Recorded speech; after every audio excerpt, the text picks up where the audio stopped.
Olá pessoal, bem-vindos à Rádio ECL, a Rádio da Consciência Livre. Você está entrando no programa Despertos, o programa que é a chave de uma nova consciência para uma outra dimensão.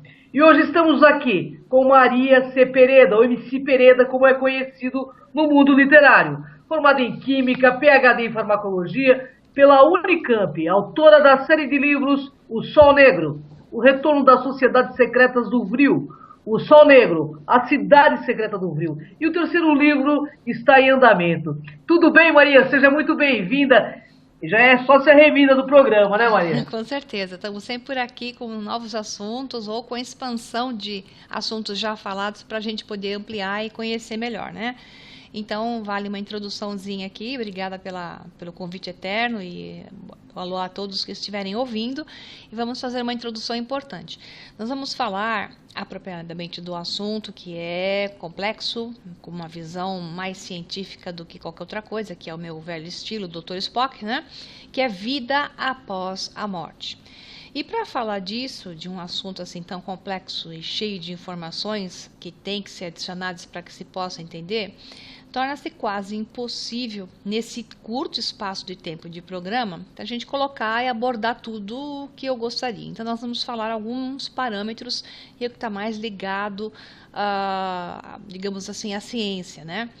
Então, considerando a maneira peculiar como eu costumo falar, né, eu vou passar rapidamente pela importância histórica do tema, vida após a morte, então que a gente encontra em algumas civilizações, poucas porque não dá tempo, e evoluir a partir do que antes era considerado esotérico, espiritual ou pertencente a antigas religiões e civilizações, para as considerações científicas, que nós vamos partir para elas no campo da ciência quântica, a neurociência, documentadas através das melhores pesquisas atuais.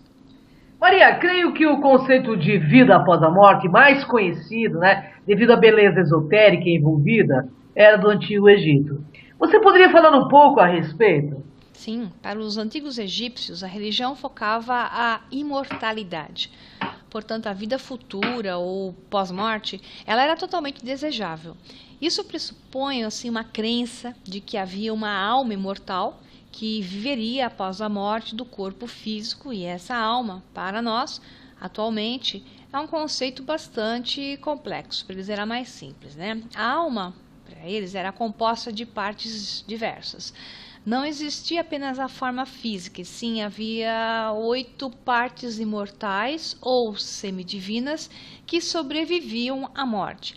Portanto, as 8 partes imortais mais o corpo completariam 9 partes do ser humano. E, de novo, o número 9, né? Você sabe que o número 9 é importante, né? Esotericamente falando. E eu chamo isso de 9 dimensões de realidades, 9 consciências, 9 níveis de consciência, onde a consciência fracionada habita. Mas isso é uma interpretação que eu daria como sendo algo mais moderno para o que eles já sabiam naquela época. Maria, para os antigos egípcios, o coração tinha uma conotação fundamental nesse processo pós-morte, certo? E como, né? Sim, a gente fala do Ib, né? A parte mais importante da alma egípcia era Ib, ou Jib, né? Ou coração. Então, o Ib, o coração metafísico, era concebido como uma gota do coração da mãe para a criança durante a concepção. Então, alguns mencionam como Ab ou Ib. Depende muito da pronúncia, então se escreve de várias formas. O coração é a fonte do bem e do mal dentro de uma pessoa. Isso é o conceito que eles colocavam como polaridades, por isso Ab-Ib, né?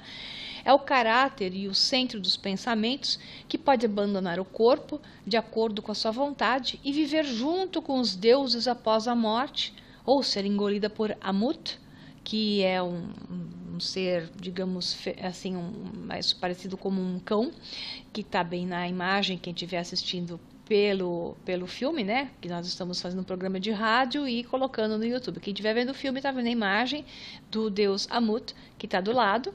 E quando os pratos da balança de Maat não se equilibravam, porque o coração pesava demais, Amit ou Amut, também variações de pronúncia, que era esse espécie de cão humanoide do salão do julgamento dos mortos. Ele, por vezes, os que eram julgados e sua bondade não passava na balança de Osíris, eles eram devorados por Amit, engolidos, assim deixando de existir para sempre. Então, achados arqueológicos retratam essa concepção com a imagem de uma pessoa que é encaminhada assim, pela deusa Maat após a morte. O termo Ab ou Ib foi usado também pelos hebreus para denominar a divindade máxima da religião monoteísta, Deus, né? Um conceito. Dentro e segundo, né, essa etimologia, ou seja, o conceito de palavra, Ab são as duas primeiras letras do alfabeto hebraico e grego, respectivamente A de Aleph e Alfa, que no caso Aleph no hebraico, e Alfa, que seria para o grego, e B, que seria Bet ou Beta, né, no hebraico, útero ou casa, e é uma palavra mais para o lado feminino.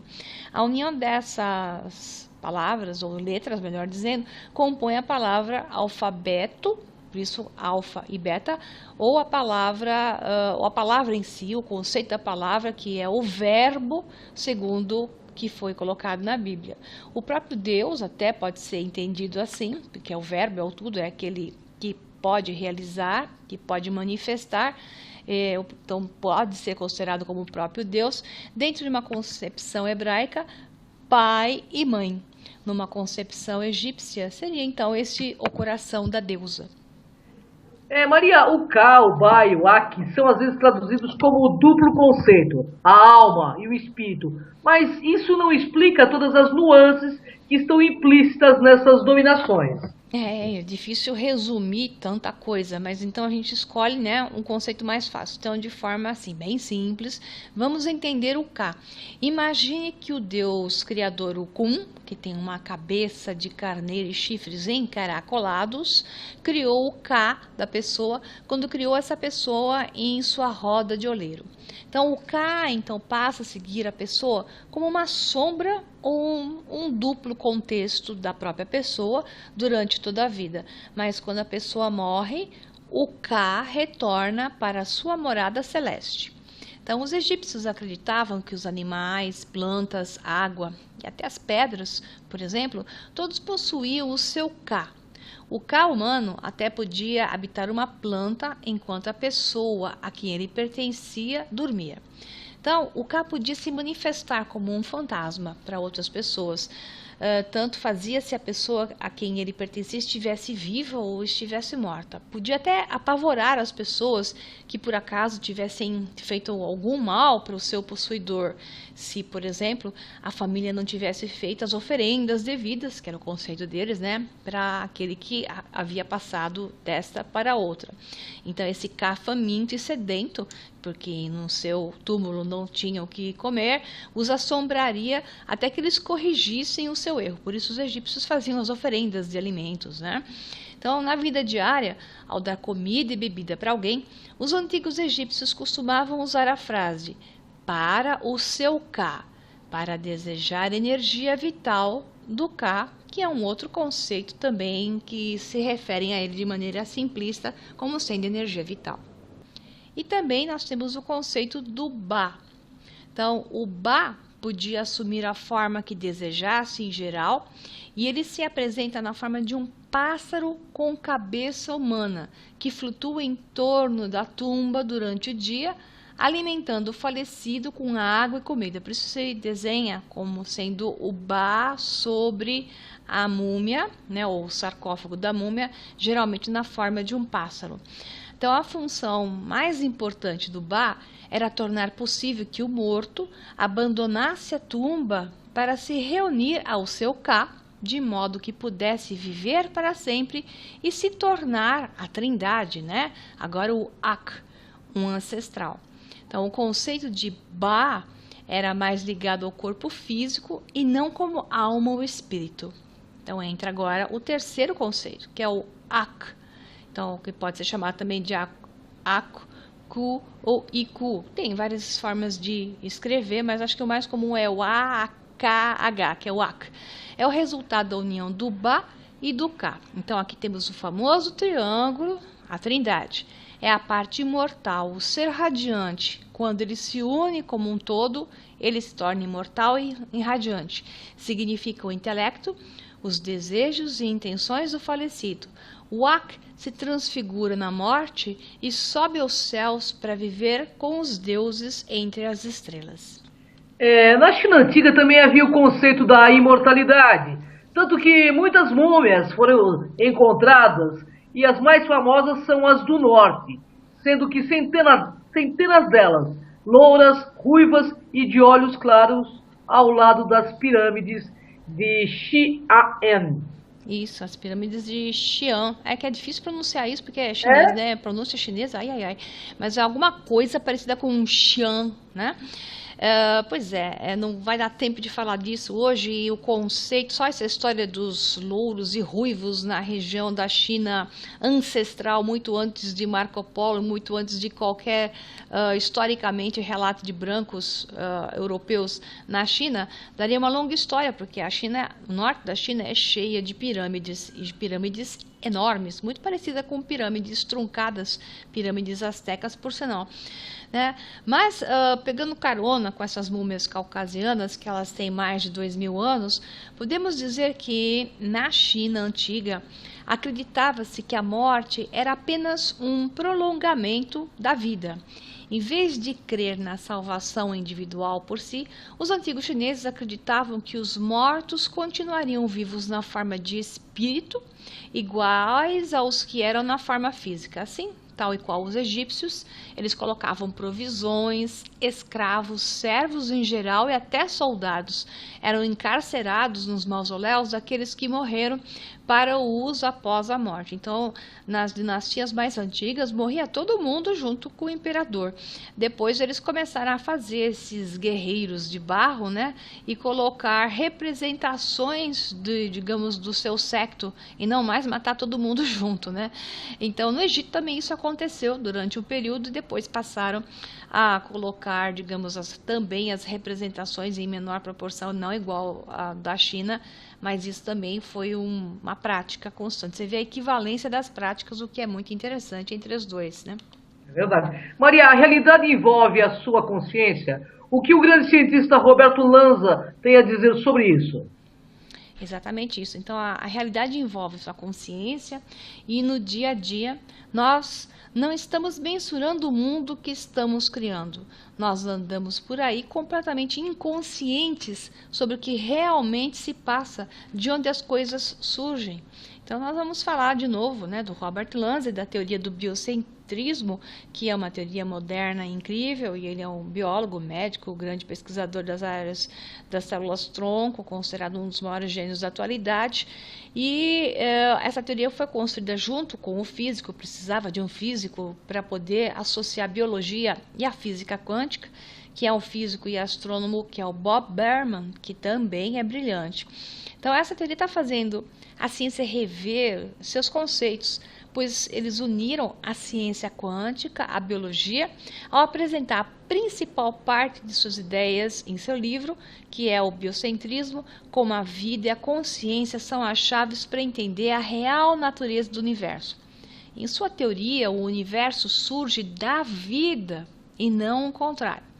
Então, a teoria básica anterior a essa é de que a vida é um acidente físico, o resultado de uma probabilidade estatística, já mensurada e considerada impossível. Isso é impossível, matematicamente falando. Os matemáticos e estatísticos se reuniram e, depois de muito trabalho em conjunto, concluíram que esse surgimento da vida por acidente é matematicamente impossível. Isso é um conceito atual hoje no meio, digamos, acadêmico. Então, existe para cada manifestação da criação um design inteligente, feito por um propósito. O propósito é a questão aqui, né? E por conta disso, a teoria do biocentrismo assume esse propósito. Ela aposta na intenção de um responsável, uma consciência que manifesta uma intenção e, portanto, a realidade assim surge, seja ela qual for.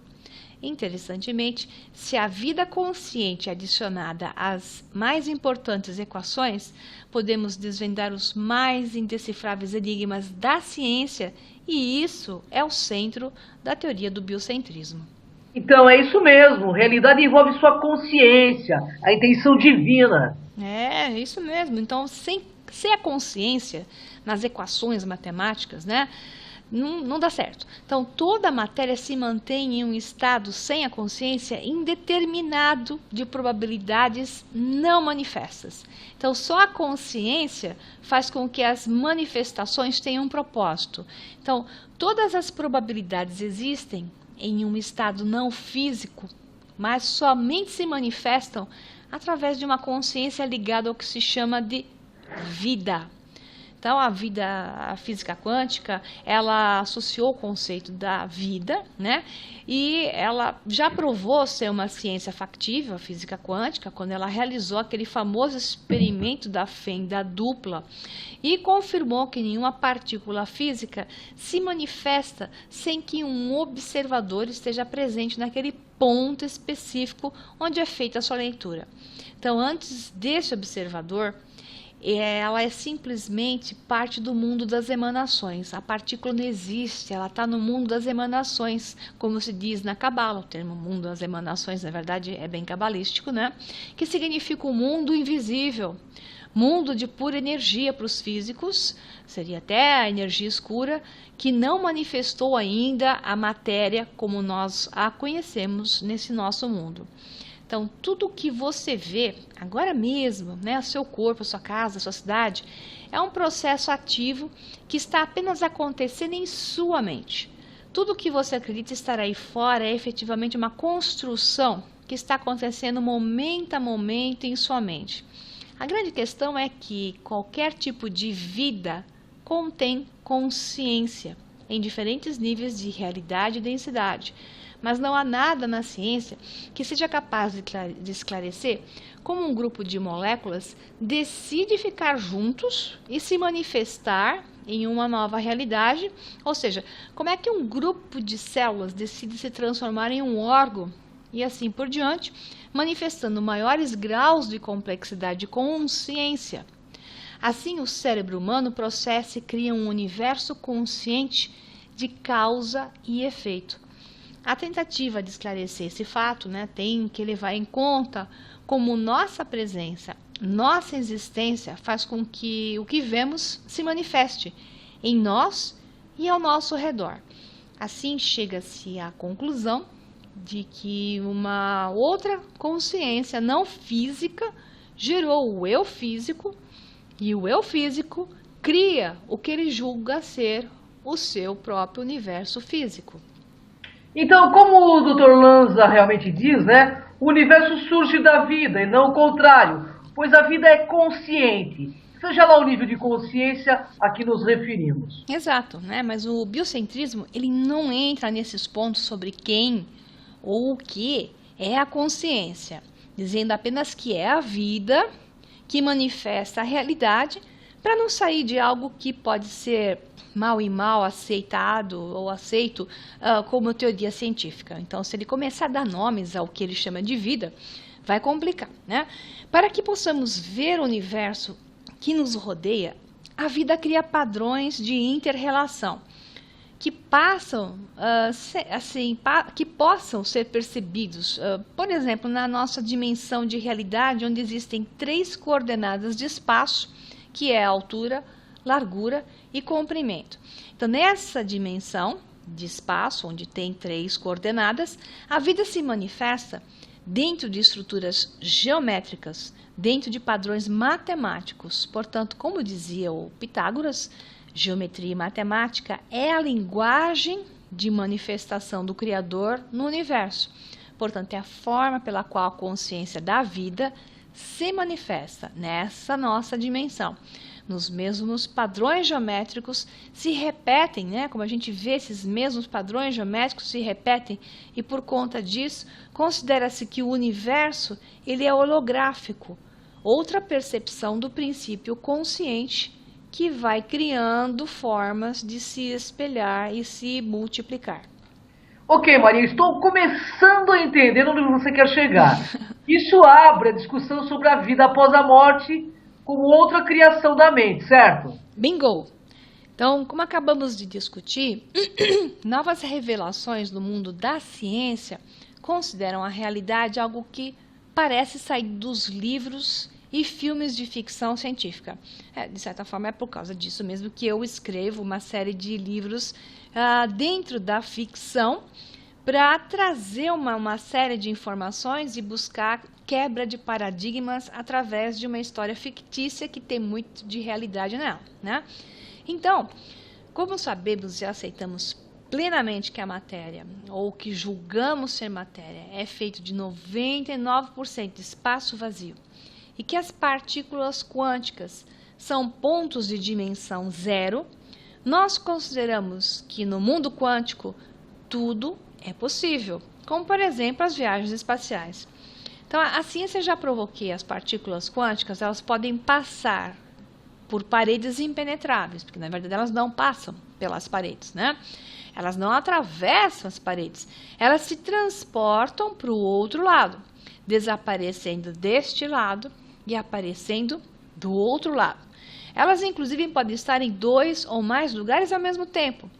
O velho conceito bíblico de onipresença e onipotência dada a Deus, né, na Bíblia, e as mesmas partículas podem mudar seu padrão de comportamento quando alterado o observador. Está me lembrando as manifestações do que se chamam de fantasmas ou espíritos desencarnados.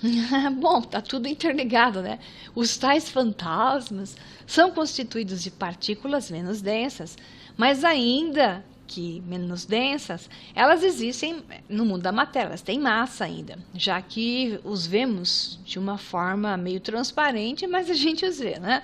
Então, voltando ao conceito anterior, essas pesquisas e conclusões, elas representam muito mais que teorias e interpretações. Isso fornece provas matemáticas para poder afirmar que tudo o que sabemos e experimentamos, ou melhor, como eu costumo dizer, experienciamos, trabalha em padrões sobrenaturais. Por isso que você fala dos fantasmas, porque tudo o que a gente experiencia trabalha em padrões sobrenaturais, aparece e desaparece. Daí, chamar um tipo de forma de vida após a morte de fantasma, que não é bem isso, né? Mas é uma forma de explicar como eles são menos densos, mas continuam a representar aquilo que nós reconhecemos na vida. E o que a neurociência está dizendo sobre isso, Maria? Bom, a neurociência ela estuda o sistema nervoso e tem nos trazido muitos dados sobre aquilo que tem sido o mais profundo mistério na biologia, a consciência. Então, algumas definições elas foram propostas bem agora, recente, em 2012, de lá para cá, né? Referindo-se a descargas elétricas que ocorrem pelo sistema nervoso. Quando essas atividades ficam fora dos padrões devido a danos cerebrais, percebemos as coisas de maneira diferente. Mesmo mantendo toda a capacidade cerebral, a pessoa é afetada em estranhos parâmetros, como, por exemplo, de não reconhecer familiares. Isso aqui é a famosa doença de Capgras, que não é muito famosa, mas ela existe. A pessoa ela passa por esse problema, ela não reconhece os familiares, embora ela lembre de vivência, ela reconhece que tinha um pai, uma mãe, um esposo, uma esposa, filhos, mas ela acredita que os que estão na sua frente são impostores. Para essa doença, a gente pode dar uma explicativa, uma tentativa também de dizer que isso está fora do que está publicado cientificamente, se sou eu que estou dizendo, usando um pouco mais de física, que essa pessoa passou para realidades alternadas e especificamente nesse caso, uma realidade alternada ao mesmo tempo, onde ela tem recordações de um perfil de pessoas que estavam com elas, mas que eles não são exatamente idênticos em gestos e talvez até em aparência aos que ela viveu naquela outra realidade. E em função disso, ela os chama de impostores. Então, talvez não seja exatamente uma doença, e sim uma pessoa que passa por uma realidade alternada devido, sim, a problemas neurológicos que lhe expõem em duas realidades ao mesmo tempo. Ai, isso é como o que acontece com o Leonardo DiCaprio, né? No filme de Christopher Nolan, Inception ou Origem, que é título em português, né, Maria? Essa é uma brilhante interpretação para as realidades alternadas, né? Porque no filme o Leonardo DiCaprio, o personagem dele, passava de uma realidade para outra o tempo todo. E o coitadinho ficava tentando voltar para a realidade dele, a que ele considerava original. Daí que o nome em português ficou Origem, né? Achando que as outras realidades eram impostoras, né? Lembra bem o conceito da doença de Capgras, né? Mas todas as realidades e os seus personagens, eles eram reais, né? Quem assistiu o filme sabe que em todas as realidades que ele ia, todos eles eram reais. É uma longa explicação que nós também vamos precisar de um outro programa só para falar, abordar o que tem nesse filme. Para variar, Christopher Nolan, sempre espetacularmente bem aplicado, uma série de teorias nos seus filmes, e a gente precisaria de um filme só para ele, de um programa só para ele, né? Mas fica para a próxima, né? E voltando aqui o que nós estamos falando, a mesma capacidade matemática que nos leva a mente lógica, a capacidade de mensuração do nosso intelecto e progresso científico, quando é alterado, nos leva a devaneios ou distorções, ou aquilo que se considera devaneios e distorções para esta realidade, mas podem não ser devaneios e distorções para uma outra realidade paralela a que provavelmente a mente daquela pessoa está sendo exposta naquele instante, né? Então, algumas das maiores descobertas sobre como funciona o cérebro humano e a percepção de realidade, elas ainda não foram totalmente entendidas, porque algumas coisas não estão sendo inseridas nas pesquisas, como o que eu acabei de adicionar, como a questão das realidades paralelas, né? Mas, de qualquer forma, isso tem auxiliado a construir o que se chama até um entendimento maior de como funciona o cérebro, e indo até para hoje o que se fala como inteligência artificial. Bom ou ruim, é o que está acontecendo. Sem a consciência, toda matéria vaga, em estado não determinado de probabilidade. Tempo não tem existência real, espaço é apenas uma consequência que usamos para dar sentido às coisas. Sim, se olharmos para as teorias da física quântica ou mecânica quântica, né, que também é assim chamada, e a neurociência, adicionando aos conceitos do biocentrismo, conseguiremos preencher as lacunas deixadas por essas ciências. Então, é por isso que eu vim falando em programas com conceitos separados desde o universo holográfico, já tinha falado do biocentrismo, e nesse eu estou juntando os dois, né, para poder dar um nó melhor e explicar por que vida após a morte é algo possível. Então, vamos voltar aqui. Realidade, que a gente chama de realidade, não existe na forma como nós a imaginamos. E se existisse, seria como uma tela de duas dimensões, cheia de interferência. Sabe a tela da televisão, como era antigamente, que ficava aquele chuvisquinho, né? Então, é uma tela de duas dimensões com comprimento e largura, só, fina, e chuvisco. Então, essa seria a nossa realidade, como tem numa tela estática ali padrões de frames sem definições, mas a partir desse padrão, qualquer coisa pode ser manifestada. Por isso que o pessoal faz aqueles filmes de poltergeist, né? Que a menina põe a mão na tela e sai o fantasma pela tela, porque é o conceito que é assim que trabalha o universo. Existe uma tela de pura interferência, com frames não definidos, e a partir dele, dessa estática, o universo de dimensão zero, digamos assim, projeta uma luz, e ali você tem uma manifestação do universo holográfico. Então, na mecânica quântica, nós temos a teoria do universo holográfico, que considera algo parecido a esse conceito do mundo da estática, que vem hoje sendo muito aplicado no biocentrismo. Esse filme de duas dimensões, onde tudo está impresso, toda a informação do universo está, nada se perde, tudo fica gravado lá, ela fica pronta para ser manifestada nesse mundo 3D, Então, quando a luz de alta frequência for jogada sobre um determinado ponto dessa tela 2D.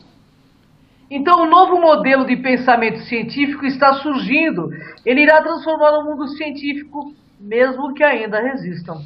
O pessoal resiste, né? É um fato inegável que a transformação ela está em ação. Podem resistir, mas existe uma transformação em ação. E num novo modelo que une a biologia, a neurociência e a física quântica. Note, eu vou repetir. Então, esse novo modelo de pensamento une a biologia, a neurociência e a física quântica. Então, essas três juntas consideram que toda informação está contida em um sistema quantizado de consciência que contém todas as nossas experiências de vida. Assim, cada momento de experiência é uma realidade por si mesma. Então, nós experienciamos tempo como algo óbvio e indiscutível. Cada momento de consciência, ele contém um grupo de memórias e experiências. Mas não importa se a nossa realidade ela é completamente misturada, fora da linha do tempo. No mundo quântico, amanhã poderia acontecer antes de ontem. Tudo estaria gravado e nossas memórias estariam salvas pela informação contida em cada frame, cada slide de filme de realidade. Então, nossas memórias são dependentes da informação codificada. Elas são independentes do tempo. Vou repetir. As nossas memórias são dependentes apenas da informação codificada e ali estão gravadas. Elas não dependem do tempo. É como vemos em um filme, quadro a quadro. Cada quadro tem uma informação e ela não se perde, mesmo que troquemos a ordem que anteriormente seguíamos os slides, né? Cada percepção de tempo ou continuidade é, de fato, uma ilusão. Então, essa ideia de tempo linear é tão somente uma ilusão para explicar o quadro a quadro. E isso acontece aqui na terceira dimensão. Então, quando observamos as partículas quânticas, que elas não estão mais trabalhando em terceira dimensão, quando elas saltam para frente e para trás na linha do tempo, concluímos que, embora nossa mente processe a ideia do tempo em linearidade, no mundo quântico não é assim. Por conta disso, a teoria do biocentrismo, do Roberto Lanza, foi considerada uma chamada para o despertar pelo físico da NASA, David Thompson. Exato. Então, nossas percepções e memórias são as que definem a flecha do tempo. É a percepção que define a flecha do tempo. Tudo isso sugere que nossa realidade iria simplesmente e completamente se desintegrar e ficar inconsistente em um determinado momento. O motivo pelo qual experimentamos um mundo rígido, totalmente conectado às leis da natureza, é porque os padrões evoluem de acordo com princípios matemáticos.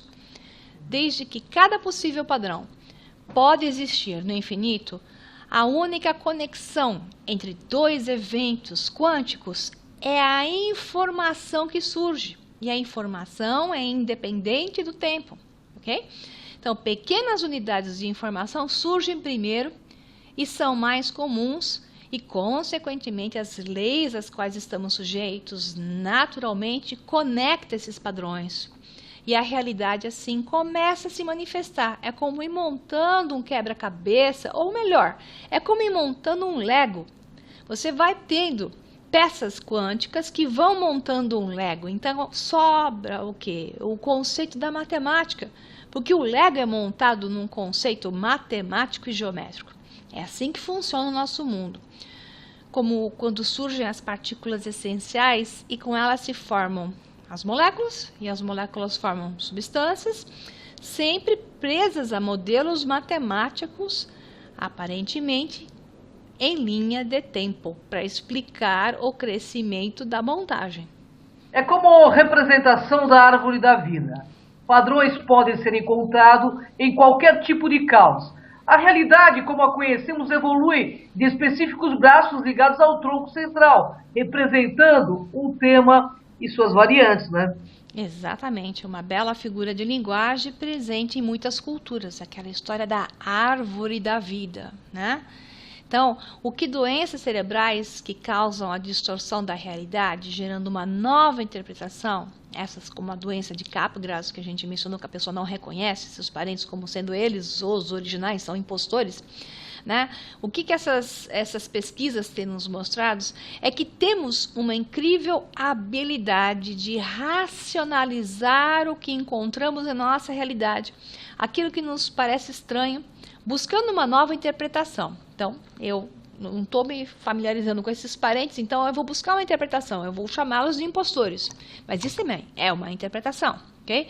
Assim, existe algo a ser proclamado com essas pesquisas que estão sendo feitas agora sobre a mente, né, os neurocientistas, que esses padrões que se manifestam são momentos quânticos em nossa experiência e são infinitos, e assim, consequentemente, a conclusão dos cientistas, neurocientistas, biólogos e físicos associados a essas pesquisas é que uma vida após a morte do corpo é inevitável. Então podemos escapar da morte, mas da vida jamais, né, Maria? Com certeza, com certeza. A única coisa que você tenha que ter certeza é que você é imortal. Você existe e vai continuar existindo de uma maneira ou de outra. Portanto, não adianta cortar os pulsos. Não adianta, porque o suicídio é um cara que perde tudo menos a vida. Exato. Maria, pessoas que passaram por experiências de quase morte, e até as que foram dadas como mortas, né, por várias horas, declararam uma outra vida ao passar por um tipo de túnel. Um exemplo é o caso da americana Pam Reynolds, que foi dada como morta por 4 horas e voltou à vida descrevendo coisas similares, né? Esse é um dos muitos casos famosos, né? Esse dela ficar 4 horas morta, depois voltar em condições normais. É claro que os médicos preservaram ela em temperatura baixa, perdão, e em condições assim, drenaram toda a água do corpo dela, para que ela pudesse ser conservada, mas ela teve morte cardíaca e cerebral, incrível, e 4 horas depois eles a reanimaram, né? Então o que ela descreveu? É aquela tal descrição de luzes e túneis, que é uma constância obtida em praticamente todos os casos do tipo de quase morte, e morte com ressuscitação, que é o caso dela, né? Então, a recente descoberta hoje, nós temos publicações fantásticas, os buracos de minhoca dentro dos neurônios. Note bem, buracos de minhoca eram referidos ao universo, né? E agora nós estamos falando de buracos de minhoca dentro dos neurônios. Ela pode ser uma clara explicação como a gente vai e como a gente volta, né? Esse é o quadro da ressuscitação. Então, uma equipe de pesquisadores, cientistas, médicos, a existência de vibrações quânticas em microtúbulos dentro dos neurônios cerebrais. É por aí que a gente sai, é por aí que a gente volta, literalmente. Então, as descobertas sugerem que as ondas cerebrais e seus ritmos derivam de níveis mais profundos das vibrações nos microtúbulos. De acordo com essa ideia, a consciência é um programa de um computador quântico instalado no cérebro, continuando a existir no universo, mesmo após a morte do corpo físico, o que esclarece as percepções daqueles que tiveram a experiência de quase morta ou retornaram pelo aquilo que se chama de ressurreição. Então, o professor e doutor Stuart Hameroff, que é um emérito do Departamento de Anestesiologia e Psicologia, aliás, os anestesiologistas são especialistas em deixar a pessoa do lado de lá durante uma cirurgia e trazê-las de volta. É assim que alguns médicos se referem à anestesia geral, né? É você botar um pé do lado de lá e voltar com o pé para o lado de cá. Então, esse Stuart Hameroff, que é o diretor do Centro de Estudos da Consciência na Universidade do Arizona, pouca coisa ele não é, ele avançou nessa pesquisa, fez publicações científicas de impacto alto, né, científicos mesmo, de níveis de alto impacto. Isso é muito importante para um pesquisador, quando há o reconhecimento da sua publicação em índices de alto impacto, né? Então, ele avançou nessa pesquisa, que eu vou chamar de pesquisa fora do padrão para o mundo científico, mas que já está aceitando. E isso é uma grande evolução. Então, baseado em uma teoria quântica da consciência, que ele, o físico britânico, que é note bem quem é Sir Roger Penrose, declararam que, através de uma publicação científica, que o que mantém a essência da nossa alma está contida dentro de estruturas chamadas microtúbulos nas células neurais. Então, isso foi publicado. Eles defendem um ponto de vista sobre o que chamamos de realidade consciente, como sendo o resultado do efeito da gravidade quântica dentro desses microtúbulos. A conclusão é que nossas almas são mais do que a interação dos neurônios no cérebro. As almas são, na verdade, construídas a partir do próprio tecido do universo e podem existir desde o início dos tempos. O conceito é semelhante para os budistas e a crença hindu de que a consciência é parte integrante do universo. E, na verdade, isso é realmente tudo o que pode haver, uma posição semelhante ao idealismo filosófico ocidental.